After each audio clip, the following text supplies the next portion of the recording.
We'll now be reading from the scriptures, Luke chapter 2, verse 41 through 52, page 833 to 34 on your Bible pew or on the back of your Bible. Now every year, his parents went to Jerusalem for the festival of the Passover. And when he was 12 years old, they went up as usual for the festival. When the festival was ended and they started to return, the boy Jesus stayed behind in Jerusalem, but his parents did not know it. Assuming that he was in the group of travelers, they went a day's journey. Then they started to look for him among the relatives and friends. When they did not find him, they returned to Jerusalem to search for him. After 3 days, they found him in the temple, sitting among the teachers, listening to them and asking them questions. And all who heard him were amazed at how his understanding and his answers. When his parents saw him, they were astonished, and his mother said to him, "Child, why have you treated us like this? Look, your father and I have been searching for you in great anxiety."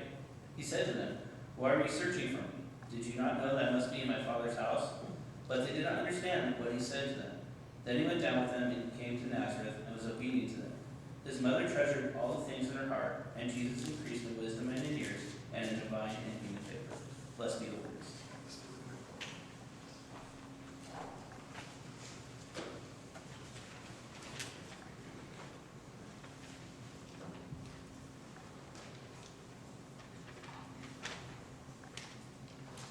Hear these words from songwriter Bill Berry. Consider this. Consider this the hint of the century. Consider this, the slip that brought me to my knees failed. What if all these fantasies come flailing around? Now I've said too much. That's me in the corner. That's me in the spotlight, losing my religion, trying to keep up with you, and I don't know if I can do it. Oh no, I've said too much. I haven't said enough. Well, that's a heck of a way to start the morning out, Jesse. Yes.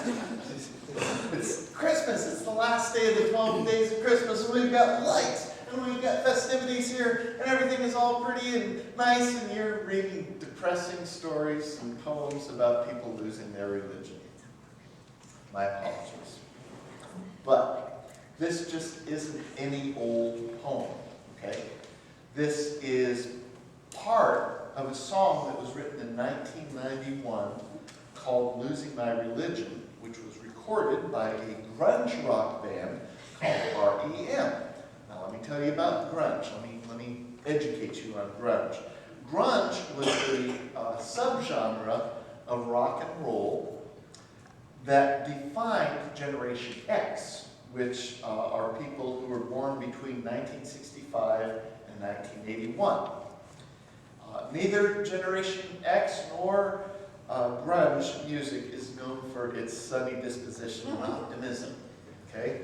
And in case you're wondering, I was born in 1966, so sorry. I'm part of that generation. Sociologists say that Generation X was the first generation that came to the realization that a college education, hard work, and loyalty to an institution wasn't the surefire path to the inevitable upward mobility that we know as the American dream. So this song in particular has been dissected. It's been pulled apart and analyzed by sociologists and psychologists and cultural anthropologists and theologians for almost 30 years now. Dissertations have been written about how this song illustrates Generation X's rejection of the church. This is their way of telling their parents at the church, all those lessons that you taught us about how all I need to do is love Jesus, go to church, and model the Protestant work ethic, and then I'd have a wonderful, happy, prosperous life. Lies, all of them. Remember those blue and white "I found it" stickers that you found back in the 70s? That was all they were, just the words "I found it."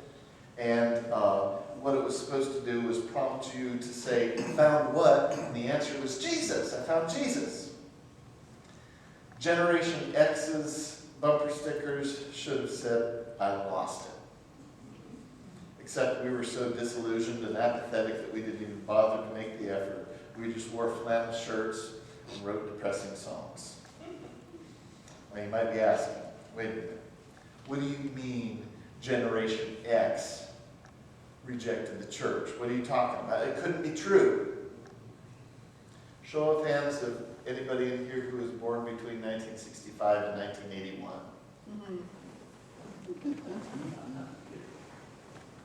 See? Now, here's what often happens in any institution where there's a sharp decline in participation. No, actually, you tell me. What do you think happens when there's what do people start doing? Other stuff. They start doing other stuff. But when they see something declining, what do they start doing? Stop believing. Blaming, pointing fingers and blaming. Got to play the blame games. Oh, this generation is spoiled. Everything was handed to them on a silver platter, and when they went to face the real world, they just crumbled. Which is what every generation has said about the next generation since recorded history, right? The builders said that about the boomers. Boomers said about that to the Xers. Xers, we say that about the millennials. And I will guarantee you right now, at this moment, somewhere in this world, there is a millennial hanging out near a baby crib saying, this will all be your fault. Guaranteed. But I'm here to tell you this morning that there is hope. I'm here with good news, and that is my job. My job is to spread the evangel, the good news. And the good news that I bring to you this morning is that if you feel like you are losing your religion, that's okay. And you might be saying, wait, what? You're a preacher. Aren't you supposed to be advocating for religion? Kind of lifting it up? Kind of. So, how about we just start over and work with the text that we've got this morning like we're supposed to? Is that okay? Are we good with that? All right. So our text comes from Luke's Gospel. And it takes place between Jesus' birth and the beginning of his public ministry, which is around the age 30. So this event took place when Jesus was about 12 years old, during a time when his family went to visit Jerusalem at the Passover feast. And Luke is the only gospel writer that gives us this story, which isn't surprising because Luke's gospel is this big build-up to Jesus' final trip to Jerusalem for the Passover, which of course ended in his arrest and crucifixion. So in today's passage, we learn about how Jesus was mistakenly left behind when his rather large extended family started their journey back home at the end of the festival, and then they discovered he was missing. And so his parents naturally went back to Jerusalem to look for him. And this is where it gets scary, especially for any parent who's ever lost a kid in a crowd for even a short time. It was 3 days before they actually found him. Here's something to think about, especially when you consider how this fits into Luke's gospel. This isn't the last time people will think that they've lost Jesus in Jerusalem. And it is not the last time he will reappear after 3 days either. See, I love how Luke makes all of these connections. Here's another cool connection in the Gospel of Luke. Luke is the gospel that puts the most emphasis on images of being lost and found. Luke is the only gospel that gives us the stories of the lost coin, the lost sheep, and the lost prodigal son. And so, in fact, think about this. Luke is all about lost and found, which is, when you think about it, losing something and finding something is very emotional, isn't it? Think about the panic you go through when you think that you've lost something important. And then that relief you feel when you find it. And in this passage is the scariest one, because what is scarier than thinking that you have lost your child? 3 days. How long did we lose Connor in Busch Gardens, Mary? 13 minutes, 42 seconds. 13 minutes, 42 seconds. That was the longest 13 minutes, 42 seconds we'd ever experienced. But here's parents who couldn't find their child for 3 days. But then they find him. And he is sitting in the temple with teachers of the law, and he's asking them questions. And what do you think the parents did? Well, they did what any parent would do. They were like, oh my gosh, where have you been? We couldn't find you. What have you, how could you do this to us? To which Jesus replied, well, why were you searching for me? Didn't you know that I would be in my Father's house? In other words, I wasn't lost. It's other people who think he's lost, not him. Now here's what I get out of this passage. Who is really lost when we think that we've lost Jesus? Him or us? See, Jesus knows what he's about. He's all about his Father's business, according to this chapter. And he knows where he needs to go to fully engage in that business. And it's often in places we don't expect. And it's often in places where we don't even want to go. Sure, a theological discussion in the temple might not be so frightening, although it would be a pretty daunting thing for an average 12-year-old child, but the image of Jesus being in his Father's house, doing his Father's business, is leading up to something really important in the gospel. Because you see, the temple is not only a place of theological discussions, it's a place for sacrifice too. Ritual sacrifice.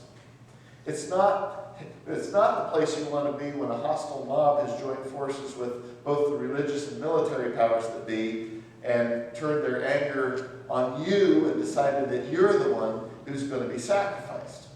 Because that's what happened to Jesus.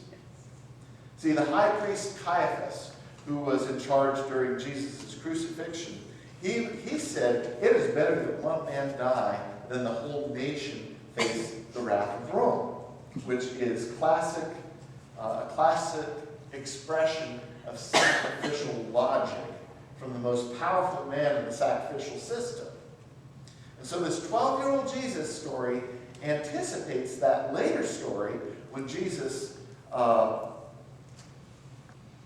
where to go about his Father's business meant walking in to the fires of hatred and hostility and then offering himself to appease the wrath and anger of a violent humanity, thus exposing the ultimate religious lie that it is God who demands that blood must be shed. In other words, it's okay to lose your religion if that religion is toxic. See, Mary and Joseph, they thought Jesus was lost because they didn't know that he would be about his Father's business. Because they were expecting him to simply be being about the family business, which at that point in time just meant getting back home, going back to the ordinary day-to-day business. And then later, the disciples thought that Jesus had been lost because they couldn't comprehend that going about his Father's business could mean surrendering himself into the violent hands of an angry mob. They expected him to fight fire with fire if he was going to walk in and confront the powers that be like he did. They expected him to overthrow the Roman occupation forces. They expected him to reestablish the throne of David, the greatest king of Israel.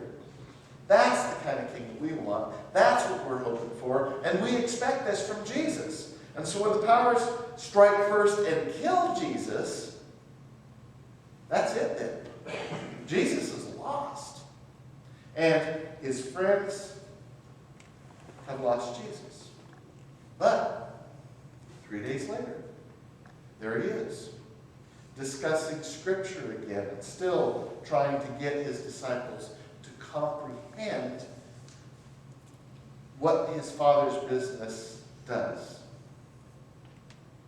See, the Father's business does not involve matching the world's violence, but absorbing its full force and giving it back, transformed into love and forgiveness and extravagant grace. But even in the far less earth-shattering story of Jesus being lost as a 12-year-old, there's an important warning for us about our expectations of Jesus and where we will find him. Because if even Mary and Joseph could take Jesus for granted and just expect him to be going along with whatever they were doing and whatever they were going to be involved with, then you can be pretty sure that we are in very much danger of making the same mistake. Because how often do we just head off on our own business, habitually doing whatever it is that we've always been doing and whatever we've decided we should be doing, and we just assume that Jesus would be there to baptize it all, to be with us. Jesus may have well said, I will be with you even to the end of the age, but he wasn't saying, whatever you choose to do is fine with me, I'll just come along and bless whatever it is that you come up with. See, he's called us to follow him and to do as he does.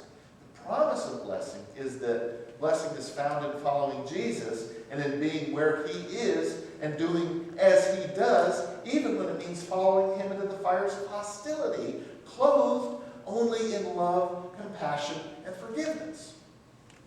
So if even Mary and Joseph could get it wrong, thinking that Jesus was lost, no doubt, we'll often make the same mistake. We'll get it wrong too. We too will be just going about our business and then just unintentionally leave Jesus behind. And then we'll panic because we think he's lost. So here's my point. You can lose your religion, but you can't lose Jesus, because he will always be there calling you into discipleship. And discipleship, by its very definition, is the transition between receiving the benefits of Jesus' teaching and actually getting out there and doing what Jesus did, which was to be fully engaged in the Father's business. Can you repeat that last sentence one more time? Yes, sir. Discipleship, by its very definition, is the transition between receiving the benefits of Jesus' ministry, or the religious goods and services that we receive when we come to church, and actually doing what Jesus said. There's the shift in discipleship right there. All of a sudden, you go from being receivers to givers. Does that make sense now? Okay. And again, that is the Father's business. That is what we are called